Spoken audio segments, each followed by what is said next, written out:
on my computer. I'm accepting it. Got it. There we go. Welcome, Ray. So Ray and I met through Facebook Messenger. He just sent me some really nice comments after somebody else left me some not so nice comments. And we just were voice messaging back and forth. And I just really loved his energy. I know he has a great story. And I just really want to thank you so much for coming on my channel and allowing me to do this interview with you. So thank you so much, Ray. And You're welcome. if you can just go ahead and tell us a little bit about your story as a Jehovah's Witness and how you managed to escape. Yeah, well said. I built a tunnel. I built a tunnel and managed to escape. Yeah, totally. Yeah, no, it's brilliant. Well, it happened over quite a long period of time. Funny enough, here's a first message straight out the gate that's coming to me. I came in fairly quickly. And I went out over quite a prolonged period of time. And I think in some ways that's actually the experience of many from my experience. Now, partly one of the reasons I came in, and I can share the truth openly here, is I met my first wife, and I fell in love, and that was that was authentic, and she was a witness. She was a regular pioneer. And how old were you at the time? What was the situation like? How did you guys meet each other? Early 20s, so about 21, something like that. And the reason that led me to the doors of the Kingdom Hall was I've been a songwriter all of my life, different forms and different levels of involvement. And basically I was writing at the time. I just found music. So I was about 18, 19, something like that. My sister was a witness, and she talked to me, and I was writing songs, about a number of different subjects, and I'd written loads of love songs. I was chasing girls like nobody can imagine, and again, that was an experience at the time, and in a way that's part of life. Yeah. So I couldn't keep writing love songs because you run out of love songs in the end. And I thought, I want to start writing songs about things that are going on in the world, because there's a lot of stuff happening. And I actually, and you'll get this straight away, and your audience will as well, I actually wrote a song called The Watchtower. Wow. And I wrote a song called The Watchtower without knowing there was a publication that was, used by the witnesses for spreading their message, and then of course when my sister talked to me, I started thinking, maybe there's something in this. So there was something inside me that wasn't fulfilled by all of the pursuits that I was pursuing, while some of them weren't necessarily wrong. Interesting. So one second. So your sister was a witness. Yes. How did she get into the organization? Because I take it she also wasn't born in or anything like that, since it was just your sister. It was just, and is it just you and your sister that are siblings? Do you have any more siblings? No, I've got another sister who's I'm not sure which Christian denomination that she belongs to. Okay. But she's actually quite a religious person. So how did your sister get into the religion initially? I think just through conversation. I think somebody came around. I think it was on house to house, door to door. Somebody knocked, spoke to her, and her husband at the time. I was actually working with him as well. Okay. So you're kind of bringing all this back to me, which is interesting. And I was kind of almost like, I don't mean this how it might sound, I was a little bit kind of caught in an emotional vice. That what I mean by that is I was getting the messages when I was working with my brother-in-law at the time. I was getting the messages from my sister, okay? And then I attended meetings and I met my first wife, and, just had a conversation with her, and I thought, she's really, I really was drawn to her and really attracted to her. And I'm going to jump forward a little bit because there's a lot to share, but I was that attracted to her and fell in love with her that much that we were married for close to 25 years and we had 5 children together. Wow. So what I'm saying is that wasn't just an infatuation feeling at that time, because life proved that to be the case, and I was kind of not marked. I wasn't marked tangibly, but my wife at the time was kind of just given a little bit of strong encouragement to be careful with me because I wasn't an approved associate. Of course.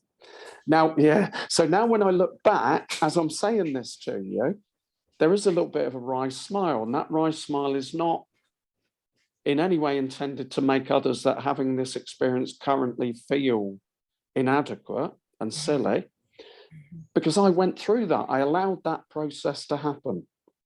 So I take responsibility for that 100%. But just thinking back to it, approved associate, I needed somebody else to give me kind of like a tick, a thumbs up, you're all right now. And, and my wife at the time, her dad was the presiding overseer, which again, I didn't necessarily understand the dynamics of that. Of course, I do now. And I kind of think, okay, well, this is this, I respect this. And I then found that in order to achieve my outcome, which was to get married, I needed to go the extra mile, which was to get baptized. Now, of course, it was more than that at the time. I did believe some of the things that were shared, and I did feel there were elements of truth, etc. It wasn't just, well, I'll tick that box so we can get married. It wasn't like that at all. However, that was a big part of it. That was a big part of it. And, I'm happy to share other things throughout life, but I saw that as being conditional. A lot of messages were shared about, God's love is unconditional. Well, according to the way that witnesses project truth, it's 100% conditional. Because in order to achieve what you want to achieve, you have to do this, you have to do that, you have to do that. And over time, and I'm talking about decades, I gradually began to realize, as I awakened to my true spiritual essence, that there was something more to this. But meantime, I'd been married for 25 years and 5 children. Wow. So you had worked your way up to have the 5 kids, and during the when you guys were having the 5 kids, was the relationship with your wife getting stronger, and was the relationship with the congregation getting stronger when you were having those kids because of the support that you were getting? That's a really good question. I'm just going to take a moment to consider that question, because that's so true. Where were you? Where were you? And that's no criticism of you, but that's so true. So true. And I don't blame myself for that. I forgive myself for that. But you're so right, because everything was interwoven. Everything was interwoven. So therefore, you're right. With my wife at the time, her mum and dad, all of her brothers, they were witnesses.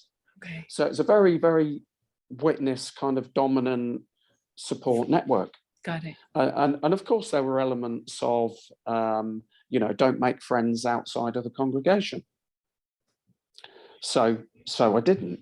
By nature, I'm a very, very innate and friendly person. In the UK, it's a little bit of a joke that at times people in the UK can be quite reserved and stiff upper lip and, very proper and etc.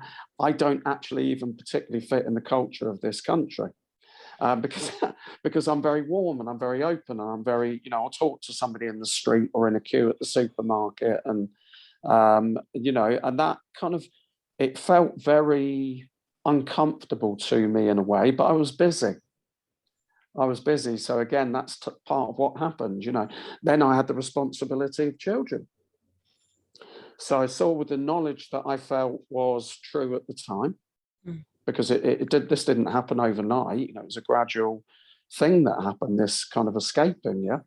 I felt a duty of responsibility to share this with them, which of course was a duty of responsibility that was promoted.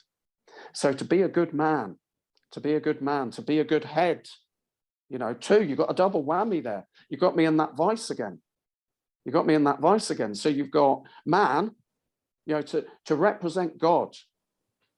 Ephesians, all of the scriptures in Ephesians, to be a good father, to be a good man, to be a good head, This is what you need to do.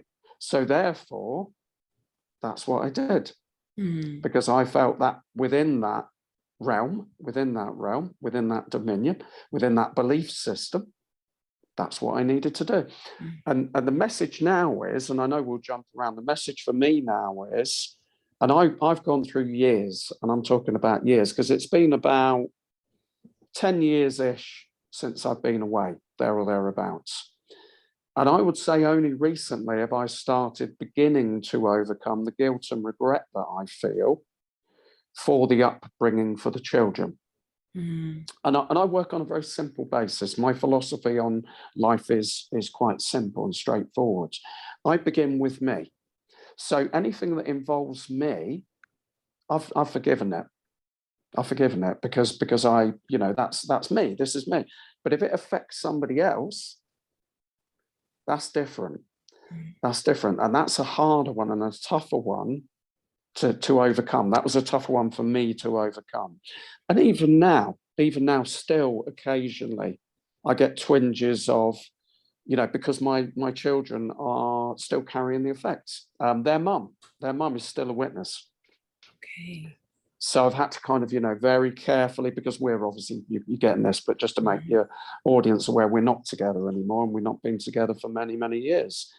And I have communication with them, to some degree communication with her, but it's very minimal, because it's a challenge. It's a challenge, And I'll tell you one thing before we came into this interview. I was thinking, you believe things. I believed, what Jehovah's Witnesses taught. The difficulty is when you unbelieve, or you stop believing. If you continue to believe, that's okay, you're fine. But if you stop believing, if you change, but that's a natural progression of life. Because we change and we grow and we start forming, we develop different levels of maturity and understanding. But the challenge is realizing that you still have a world. In fact, you have a world. You have a world outside that world. That's not the world. There is the world, and actually the world is not a bad place. And most people in it are pretty good. Yeah. And you've been divorced for how many years now from your first wife? I've actually been married twice, and I'm happy to talk about the second marriage in a moment, because there was a reason behind that too. Yeah. So in the first marriage, that was 25 years with her. Around about 2009, 2010, that the marriage came to an end. So you actually left after you guys got divorced. You left the organization after you guys got divorced? Yeah, I'm going to need to spell it out. I don't know. Are you able to edit certain bits just in case you're uncomfortable or others are uncomfortable with this? Sure. Still carry on recording. Yeah. So basically, I went through throat cancer. I went through difficulties within the marriage, which I think throat cancer were very difficult. This was 2008. And I went through my dad dying. And I hadn't seen my dad from when I was 5 years of age. Wow. So ironically, loyalty is actually something that I have, because I was loyal to my mother. That's the reason why I didn't see my dad. Wow. Okay. And I never saw him again from the age of 5 for 38 years. I was 43 when I got throat cancer. So here's the message. Okay. My wife at the time came downstairs one day, and I'd gone through radiation for 6 weeks. And she said to me, and I quote, pretty much, these are pretty much her words, and I share this for the benefit of others. Okay. She said, I'm happy for us to continue to exist together for the sake of the children, but we are no longer going to have an intimate relationship with each other in any way. Now, I stayed for a period of time. We talked to the elders. We did all of the stuff that you do. I even quoted scriptures like "render your due," etc., etc. So I was trapped. I had no way, and I don't share this message often because, of course, I've got children involved, and I couldn't really explain to them because they were young at the time.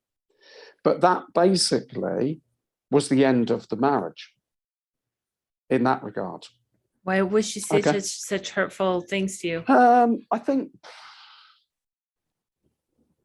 5 years, 5 years, 5 children had an influence on her, had an effect on her, of course, which I understand.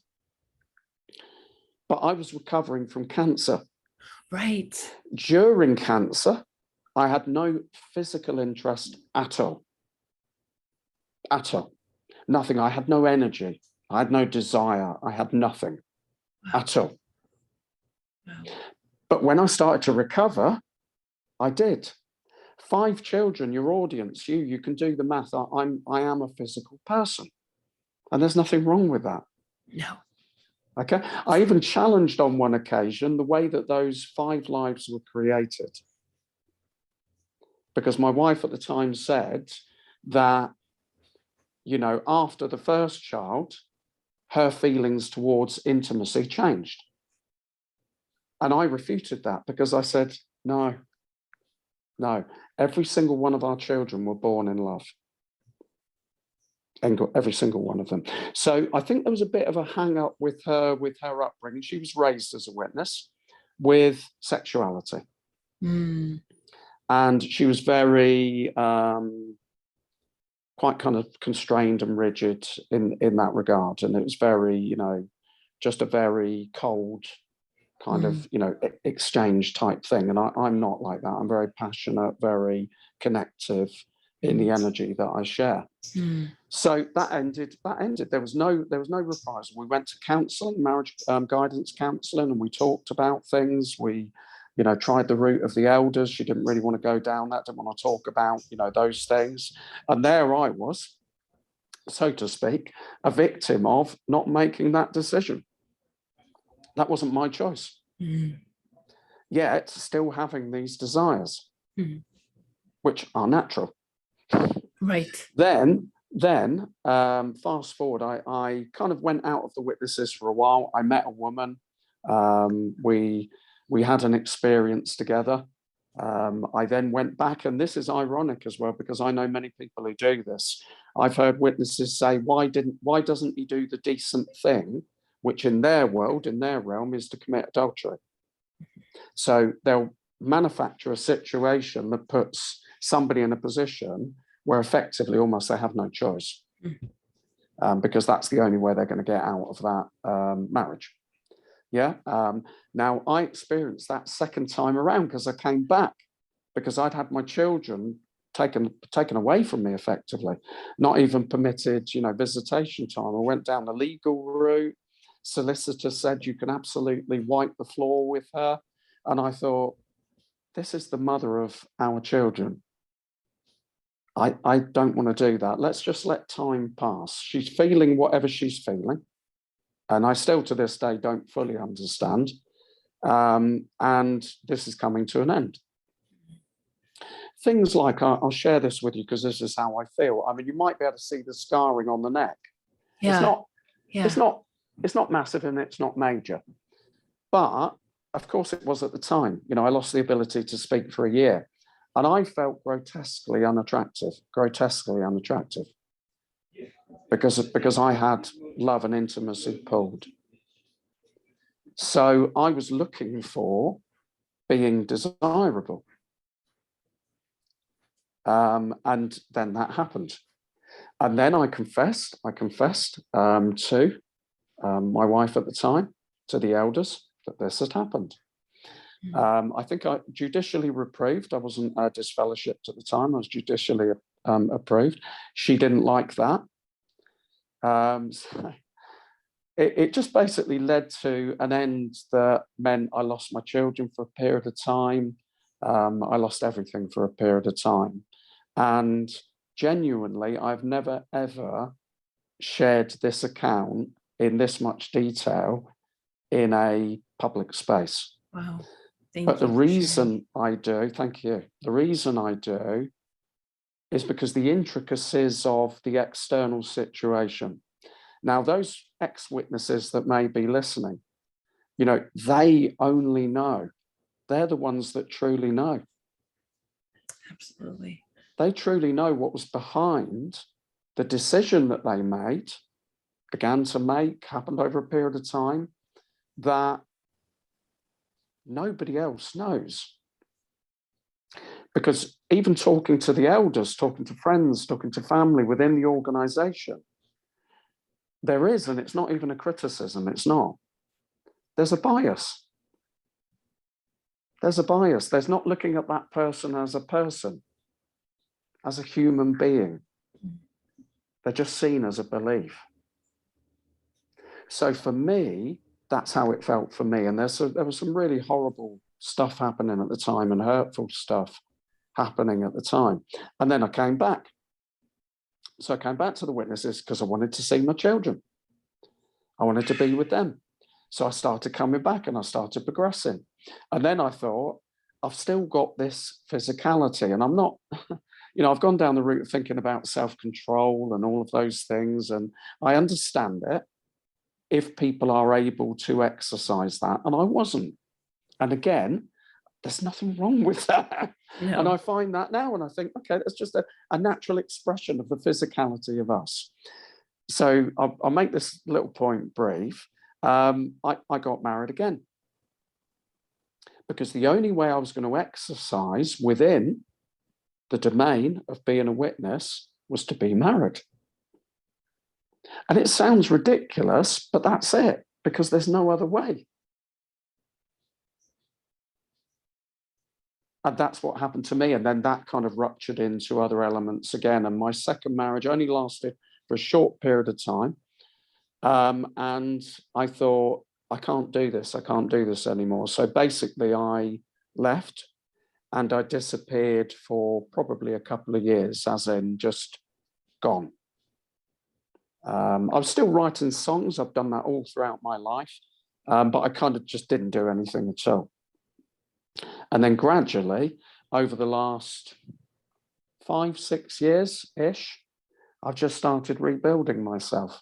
And from my experience of no voice, literally and physically, emotionally, spiritually, I have now begun to restructure the building of me for the purpose of enabling others to restructure the purpose of them.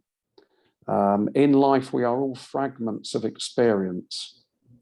We've gone through dark times, and sometimes to be in the light, you have to go through the darkness, and you have to have, really, really painful, challenging times. But my message again to your audience is keep going, keep being. We are alive for a reason. We are alive for a purpose. And the purpose is to understand the full, true essence of us, which is external to a belief system. It's internal. It's the power of you. It's the power of me.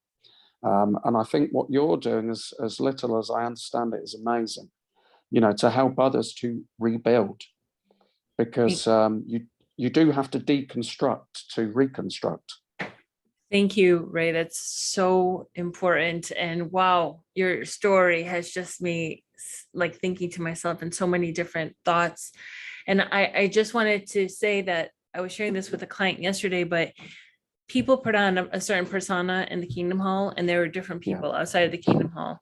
So I can guarantee that a lot of people in the congregation probably just thought you were somebody who just committed adultery, and that was just your story. They don't know all of the intimate details. The elders knew, which is what it was, and you personally knew for what it was. And the fact that it happened when you were recovering from cancer in your most vulnerable places. And like you said, it was in a time when you didn't even speak after a year of having the throat cancer, which I totally believe, and I'm sure that you understand too, that I feel like cancer and other diseases are trauma that we have that just manifested into an illness. So the fact that you said that you haven't spoken to your dad for that many years, and then being restricted with your own voice in the organization took it up another level, and then not being able to go through what you needed to go through. And like when you were describing the relationship you had with your kids. So during that time, what was the situation like with your kids? Were they all going to the meetings? And during the time that you got a divorce, like what was the age range of your children? So you were married for 25 years. So your kids were between, how old were they? The youngest, the boys, they would have been 3 and 4 at the time, there or thereabouts. Obviously, it's difficult to kind of put yourself back in a time machine and think, where are they? Mm-hmm. But my eldest daughter, they would have been kind of in early teens. So three girls and 2 boys. So the boys very young. There's a year and a day between them, and the girls would have been kind of early teens. In fact, my youngest daughter would have been even younger than that. Okay. So they didn't have the opportunity to have their own view and their own mind at the time. They were in the maternal home. So therefore, everything that was shared with them was that, which is basically Dad's committed adultery. Exactly. Now, my youngest daughter was, I think, around about 7 or 8, there or thereabouts. And she said to me on one occasion, and I've never ever talked to her about this either, she said, Daddy, why aren't we enough for you? Why weren't we enough for you?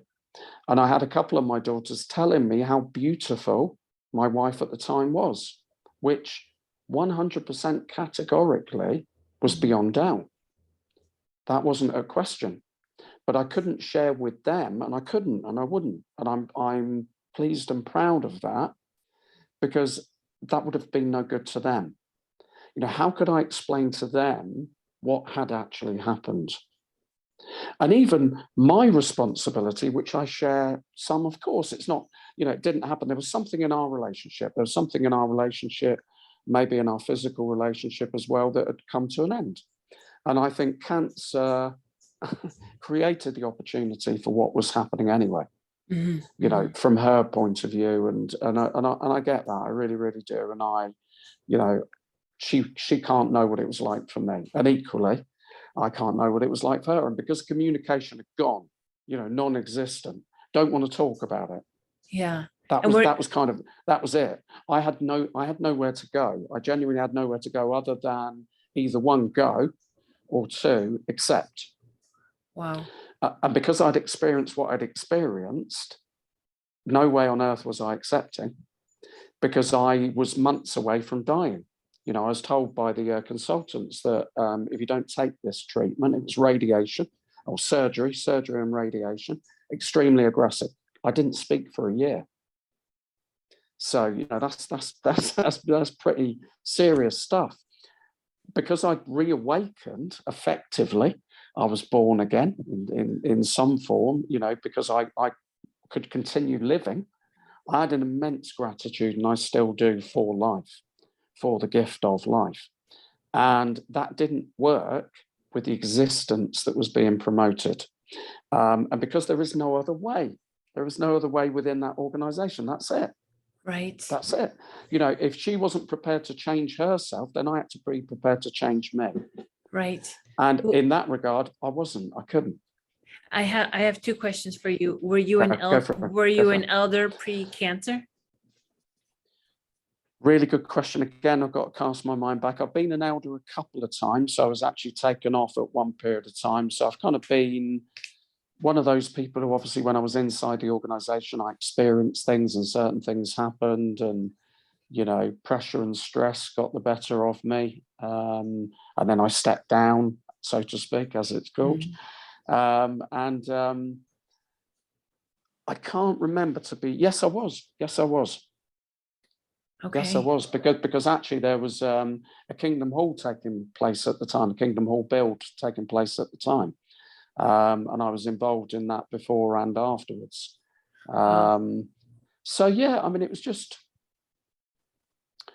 I'm now moved to any belief system that restricts the flow of us, cannot be acceptable. I refer a lot to institutionalized externalism. Yeah. So messages that are shared. To have worth, you have to be in a relationship. To have worth, you have to have an education. To have worth, you have to be part of a good, successful, vibrant family. To have worth, you have to have this particular belief system. To have worth, you have to vote for this political party. To have worth, you have to follow this particular ideal. Same meat, different gravy. They're all the same. Yeah. It's Yeah. indoctrinated ways of control. Absolutely. Where in the system, in society, ironically, the essence of us is the divine power.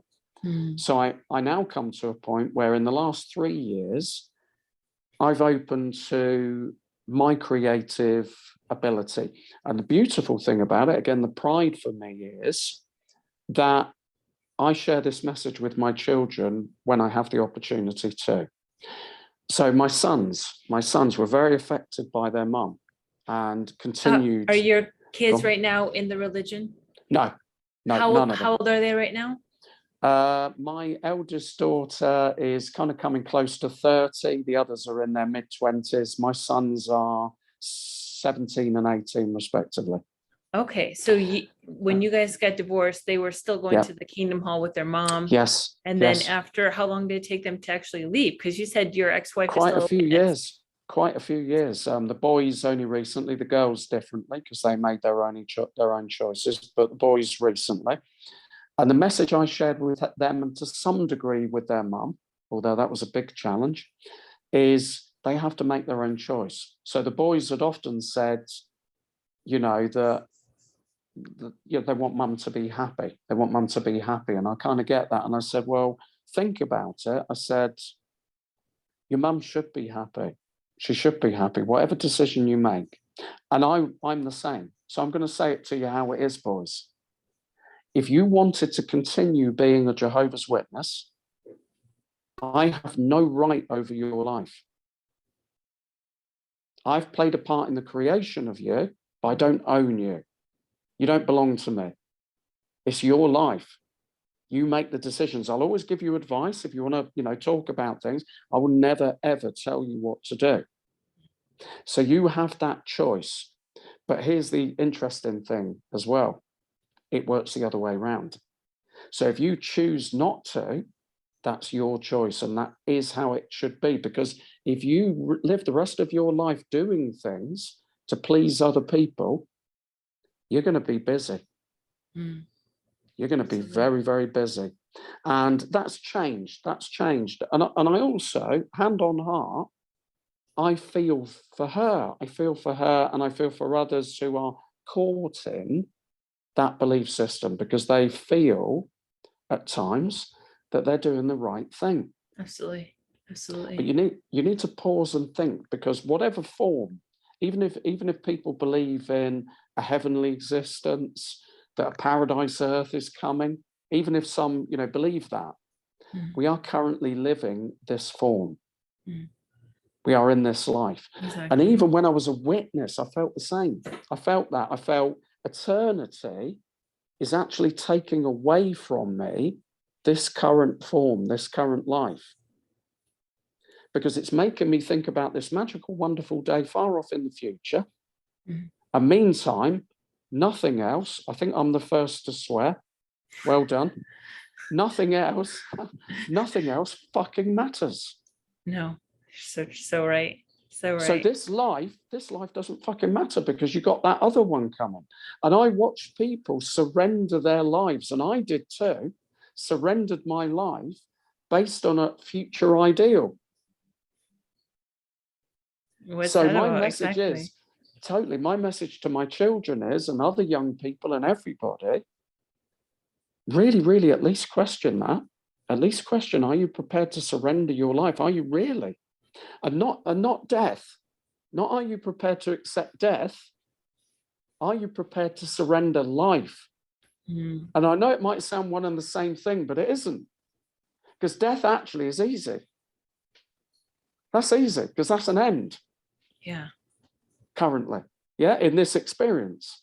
But to surrender your life, the moments, the things you could do, the things you could write, the things you could say. And everybody has that voice. Otherwise, they wouldn't be alive. Absolutely. And we have life to live. And what is the relationship you have with your kids now? You said you've been out for about 10 years. Yeah, You got remarried. Now you're with a partner right now, but you're not married. yeah, So what is the relationship correct. like Yeah. with your kids, and what do they ever say anything about the relationship that you guys had when you were married to your first wife? How did it go wrong? Did they blame you for anything? Um, at times they have. I don't think so currently. My daughters are very, very busy. So are my sons. They lead very productive lives. My daughters have gone on to university to study a number of different qualifications, which is amazing. You know, they're finding their way in life and finding what it is they want to do. They're in relationships of a varied and wide variety. You know, some of them have expressed their kind of liberation of themselves as individuals within their relationships. And I think, yeah, fine, no problem at all, because it's their life. And that doesn't mean as a parent I'm detached. That just means I no longer have, you know, there's no longer that kind of that authority. And for me, that there never was discipline, punishment. My partner used to use the term punishment. I never kind of, oh no, no, no, no, no.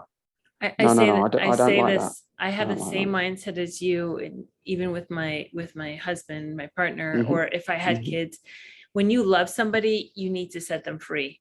Yeah, Loving somebody does not mean caging them. It doesn't mean restricting them. It means actually allowing them to be who they're supposed to be. Maybe you can guide them, maybe you have suggestions for them, but especially when they get to a certain age, you're not supposed to say, I need you to do this. You should do this. You need to do this. Why aren't you doing this? It's like, let them be. And if yeah, they come to you for advice or questions, you can offer advice and offer as yeah, much stuff as you want. But when people restrict and get jealous and do it's just it's a horrible situation, because that speaks about yourself. That doesn't speak about the other person. And then you're actually ruining kind of your kids, because you're not yeah. allowing them to be. And then they start questioning themselves. Well, then your voice is in the back of their head. Oh, my dad said I shouldn't do this, so I shouldn't do that, even though in their gut they want to do whatever it is that they want to do. Well, the biggest version of that is the portrayal and the projection of God. Absolutely. Yeah. If you With the witnesses. if you want to control people, if you want to Yeah. control people, put into houses CCTV.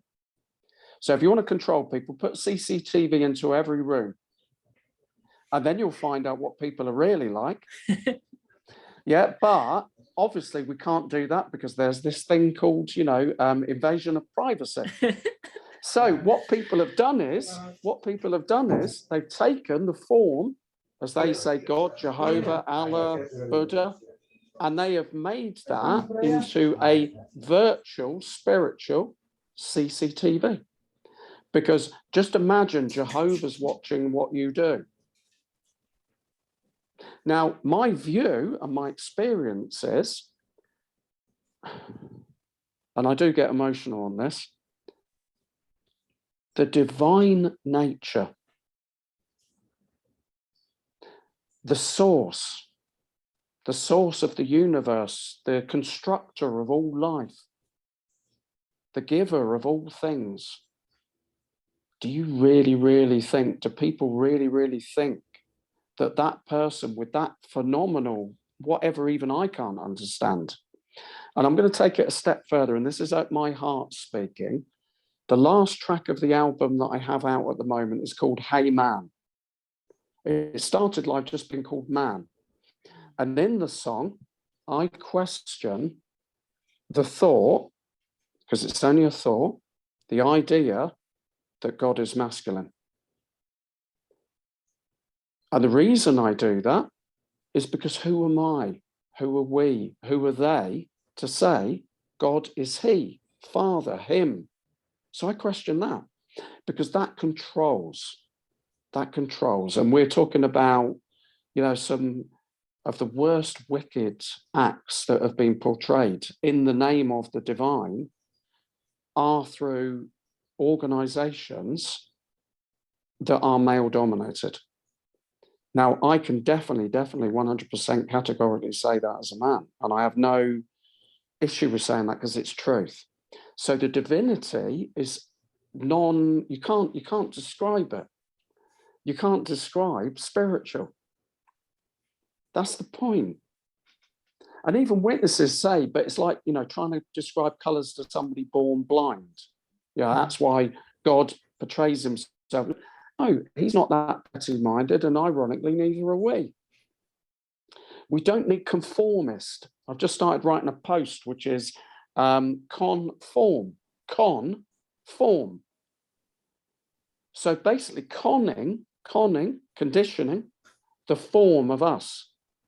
So conformity is a way of me saying to you that I want you to do this. I want to change the substance of you. I want to change the form of you. I want to change the form of you.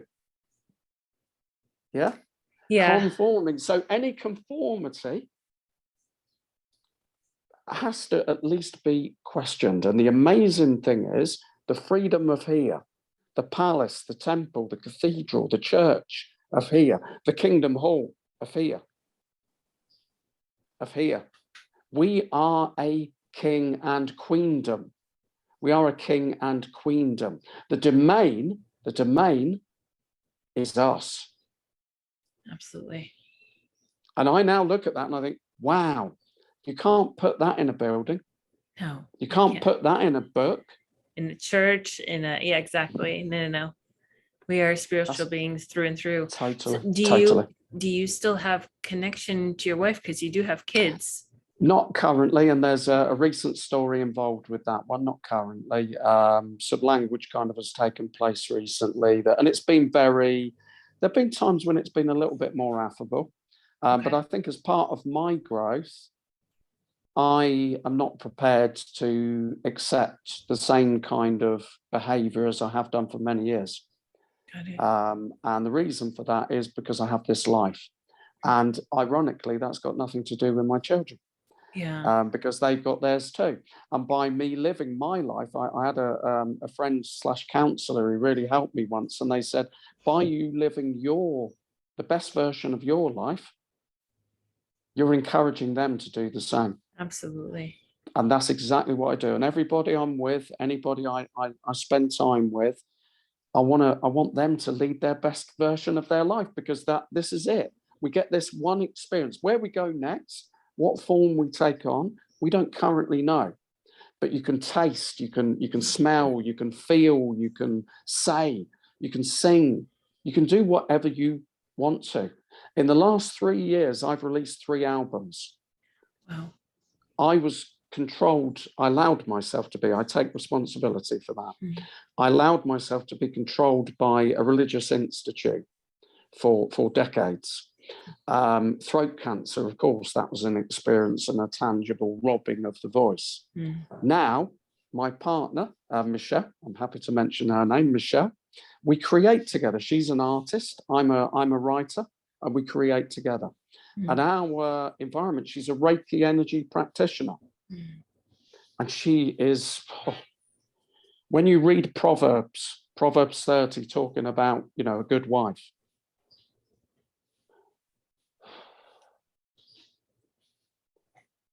it's her. I have never, ever met in my entire life such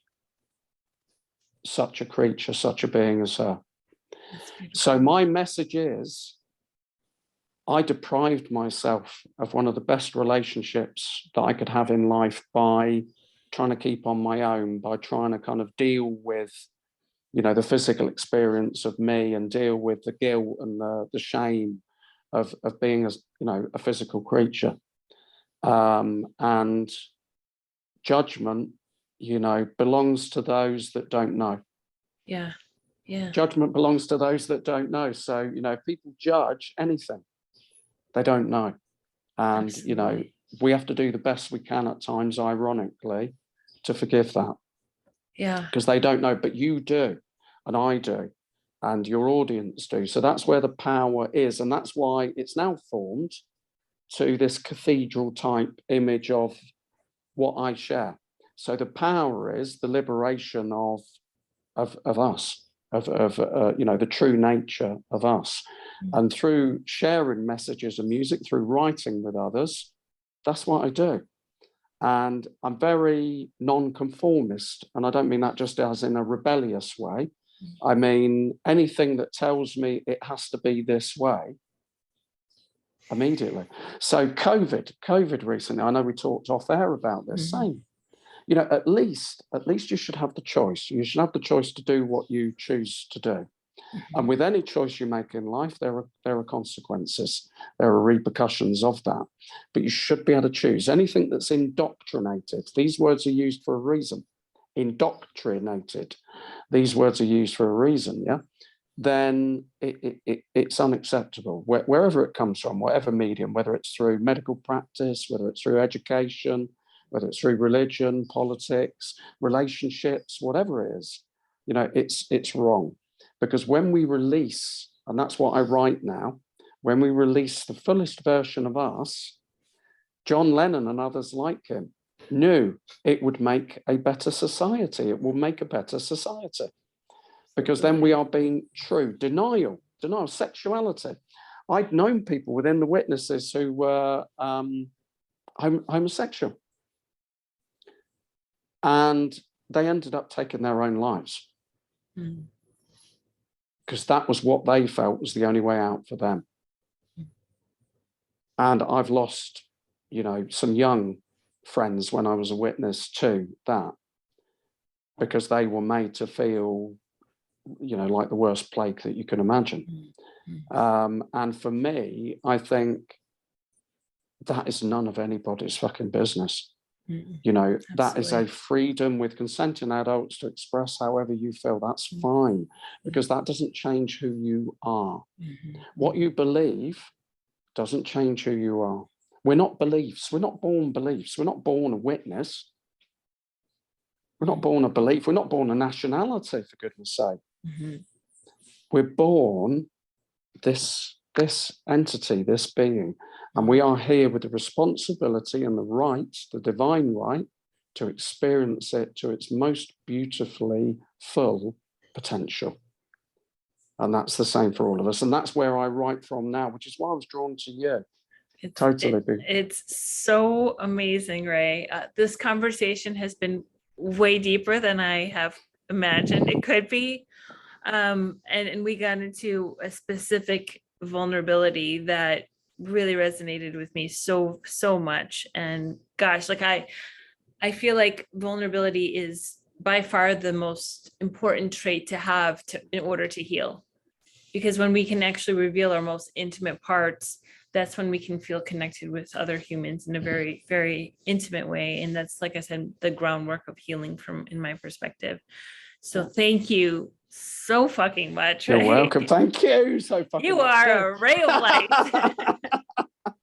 Likewise. Gosh, I just want to say thank you again. And I really look forward to sharing your stuff on so I'm going to actually list a place of where people can find you. Yeah. Where people can find your music and all kinds of stuff like that, because I loved your message. And gosh, this, like I said, this interview really touched a special space for me. So thank you, Vivian. Well, give me last words. Primary place, if I can share, where I would direct people towards is the YouTube channel Oversoul Truth Music. Okay. And the reason I would direct people there is Oversoul is a representative of one consciousness. Okay. So regardless of gender, of race, of belief, of age, whatever that division might be, it's a collective space for people to come together. And I'm sharing awakened messages through there.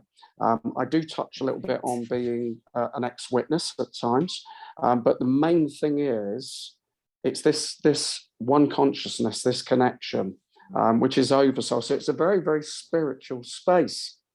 And, we need that. And the music is, I keep using the word, but it's liberating. I Am Cathedral is liberating. So ex-witnesses, if they want to feel, they want sounds of what it feels like and what it sounds like to be free, this is it. because that's why I'm sharing it, because I'm sharing my experience, what I've gone through, to enable others to unlock themselves and release themselves from that prison. What a beautiful gift you're sharing. So thank you so much. I'm going to share all that in the description box so people can just click and follow along. I'm going to end this recording. So thank you so much for joining us. And we will hopefully keep in contact, Ray.